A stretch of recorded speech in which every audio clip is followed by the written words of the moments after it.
주님께서 모세에게 말씀하셨다. 너는 아론에게 일러 지팡이를 내밀어 땅의 먼지를 치라고 하여라. 그러면 이집트 온 땅에서 먼지가 이로 변할 것이다. 그들이 그대로 하였다. 아론이 지팡이를 잡고서 팔을 내밀어 땅의 먼지를 치니 먼지가 이로 변하여 사람과 짐승들에게 이가 생겼다. 온 이집트 땅의 먼지가 모두 이로 변하였다. 마술사들도 이와 같이 하여 자기들의 술법으로 이가 생기게 하려고 하였으나 그렇게 할 수가 없었다. 이가 사람과 짐승에게 계속하여 번져나갔다. 마술사들이 바로에게 그것은 신의 권능이 아니고서는 할 수 없는 일이라고 말하였다. 그러나 주님께서 말씀하신 대로 바로는 여전히 고집을 부리고 그들의 말을 듣지 않았다. 주님께서 모세에게 말씀하셨다. 너는 아침에 일찍이 일어나서 바로 앞에 나서라. 그가 물가로 나갈 것이다. 그때 너는 그에게 이르기를 주님께서 이렇게 말씀하신다 하고 나의 백성을 보내라. 그들이 나에게 예배를 드리게 하여라.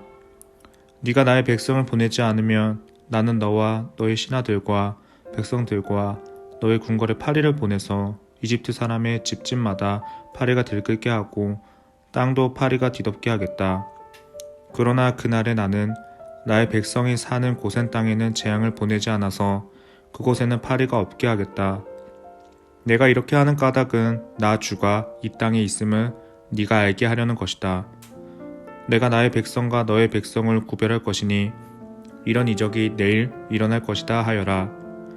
주님께서 말씀하신 대로 하시니 파리가 무수히 바로의 궁궐과 그 신하의 집과 이집트 온 땅에 날아들었고 그 땅이 파리 때문에 폐허가 되었다. 그러자 바로가 모세와 아론을 불러들여서 말하였다. 이제 너희는 가되 이 땅 안에서 너희 하나님께 제사를 드려라. 모세가 말하였다. 이집트 사람들은 우리가 주 우리의 하나님께 제사 드리는 것을 부정하게 여기므로 이 땅 안에서는 제사를 드릴 수 없습니다. 우리가 이집트 사람들이 보는 앞에서 그들이 부정하게 여기는 것을 희생 제물로 바치면 그들이 어찌 보고만 있겠습니까? 우리를 돌로 치지 않겠습니까? 우리는 하나님이 우리에게 말씀하신 대로 광야로 사흘 길을 나가서 주 우리의 하나님께 제사를 드려야 합니다. 바로가 대답하였다. 그렇다면 나는 너희를 내보내서 너희가 광야에서 주 너희 하나님께 제사를 드리게 하겠다. 그러나 너희는 너무 멀리는 나가지 말아라. 그리고 너희는 내가 하는 일도 잘 되도록 기도하여라. 모세가 말하였다. 보십시오. 이제 제가 임금님 앞에서 물러가서 주님께 기도하겠습니다. 내일이면 파리 때가 바로 임금님과 신하들과 백성들에게서 떠나갈 것입니다. 그러나 바로 임금님이 우리를 속이고 백성을 보내지 않으셔서 우리가 주님께 제사를 드리지 못하는 일이 다시는 없게 하여 주시길 바랍니다.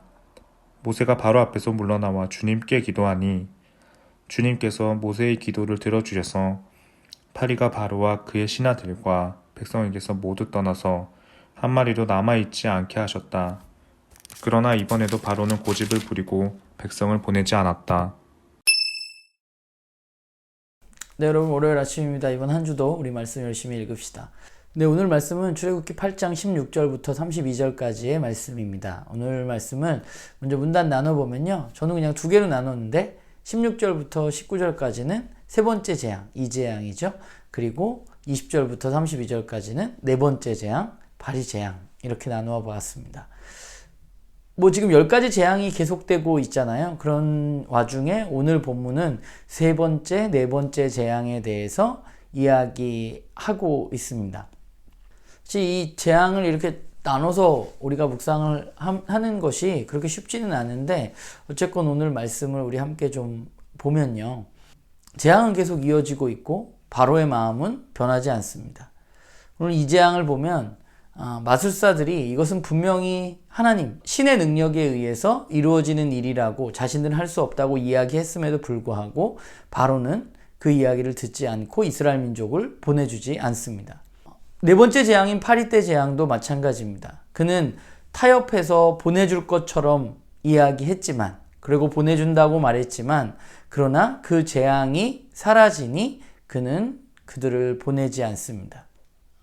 바로는 왜 이렇게 고집을 피우는 걸까요? 계속되는 어려움 속에서도 이스라엘 민족들을 왜 그는 보내주지 않는 것일까? 왜냐하면 그에게는 이스라엘 사람들의 노동력이 필요했기 때문입니다.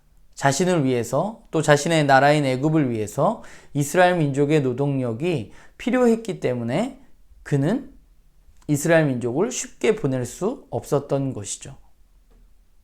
그러니까 바로라는 인물 자체가 바로 자신을 위해서 살아가는 사람을 보여주고 있다는 생각을 하게 돼요.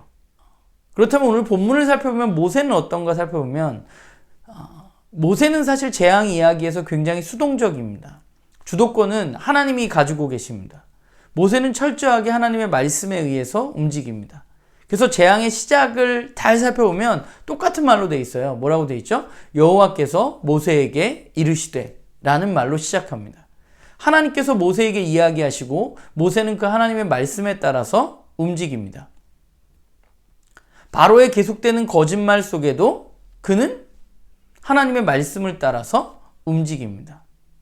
하나님을 신뢰하고 하나님의 말씀을 따라서 행동하고 바로에게 또 찾아가고, 이런 일들을 반복적으로 보여주는 것이 바로 모세이죠. 오늘 본문을 보면서 무엇이 바로의 마음을 이렇게 완악하게 하는가, 아까도 잠깐 이야기했지만 지금 바로의 상황이 그렇잖아요. 좋은 게 아니잖아요. 자신에게도 자신의 민족에게도 지금 계속해서 피해가 오고 있음에도 불구하고 왜 그의 마음은 그토록 완고하고 점점점 고집을 피울까? 심지어 자신의 술사들이 그것이 하나님임을 인정해야 한다고 우리는 할 수 없다고 말했음에도 불구하고 그는 왜 그토록 고집을 피우고 있는가? 그에게 이익이 되기 때문입니다. 이토록 마음대로 부릴 수 있는 많은 노동력을 그는 어디에서도 쉽게 구할 수 없습니다. 그래서 그는 보내고 싶지 않은 것이죠. 그 말씀을 보면서 그런 생각을 하면서 그게 세상이 돌아가는 방법이 아닐까라는 생각을 하게 돼요. 나의 이익을 위해서라면 무엇이든 놓고 싶지 않은 마음, 누가 피해를 보건 누가 어려움을 당하건 누가 아픔을 갖건 그게 중요한 게 아니라 지금 중요한 것은 나에게 이익이 되느냐 이익이 되지 않느냐의 문제이죠. 그래서 이익이 되는 것을 더 붙잡고 싶은 마음이 우리 마음 가운데 드는 것이죠. 그게 바로 고집이고 집착이라는 생각을 하게 됩니다. 그게 세상이 살아가는 그것이 세상이 일반적으로 돌아가는 원리예요. 나의 이익을 위해서 움직이는 삶. 그게 점점 심해지다 보면 어떻게 되냐면 다른 사람의 이야기를 듣지 않습니다. 왜냐하면 지금 내가 가장 중요하기 때문이죠. 그런데 우리가 한 가지 생각해 볼 것은 우리들인 것 같아요. 그리스도인은 결국은 우리의 삶의 주관자가 하나님이심을 믿는 사람들입니다. 하나님이 아니면 나의 삶에 이런 일들이 일어날 수 없다고 고백하는 사람들입니다. 그런데 그럼에도 불구하고 오늘 나는 혹시 나의 이익을 위해서 바로처럼 움직이고 있는 것은 아닌지라는 생각을 오늘 말씀을 보면서 저는 좀 해보게 되었던 것 같아요. 그래서 무언가 빼앗기지 않기 위해서 그것들을 더 움켜쥐고 싶은 마음이 내 마음 가운데 드는 것은 아닐까. 하나님이 주인이시라는 것은 결국 하나님의 말씀에 순종하는 삶을 살아가는 것일 겁니다. 하나님이 바로가 안 보낼 것을 모르셨는가? 하나님 분명히 알고 계셨습니다. 그걸 어떻게 할 수 있냐면 이미 하나님은 제일 처음에 이 재앙이 시작되기도 전에 이스라엘이 나의 장자이기 때문에 내가 바로의 장자를 치겠다고 말씀하셨습니다. 그러니까 거기까지 가야 된다는 것을 하나님은 너무나 잘 알고 계세요. 그러면 모세는 모르는가? 모세도 알고 있습니다. 그 사실을. 그런데 왜 모세는 아무 말도 하지 않는 것일까? 왜 모세는 바로가 안 보내준다고 불평하지 않는가? 그는 왜 계속 속고 있는가? 그가 하나님의 말씀에 의해서 움직이고 있기 때문이죠. 그러니까 재앙의 스토리를 보면 모세는 하나님 앞에 이야기하지 않습니다. 왜 바로가 저러느냐고 모세는 하나님께 따지지 않습니다. 모세가 하는 건 뭐예요? 하나님의 말씀을 듣고 하나님의 말씀에 따라서 행동하는 것입니다. 말씀을 보면서 나의 삶은 어떤가라는 생각을 좀 해보게 돼요. 나는 정말 그분의 말씀을 따라서 살아가고 있는가?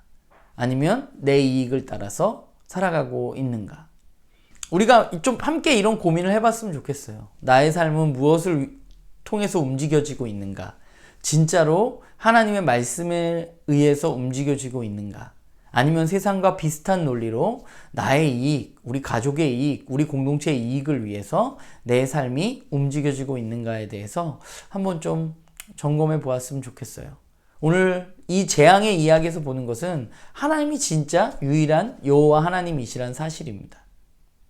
그 사실이 우리의 삶 가운데 그냥 우리가 머릿속으로만 알고 있는 모호한 지식이 아니라 그 사실이 오늘 저와 여러분의 삶을 움직이는 그런 중요한 놀라운 진리가 되기를 주님의 이름으로 부탁을 드립니다.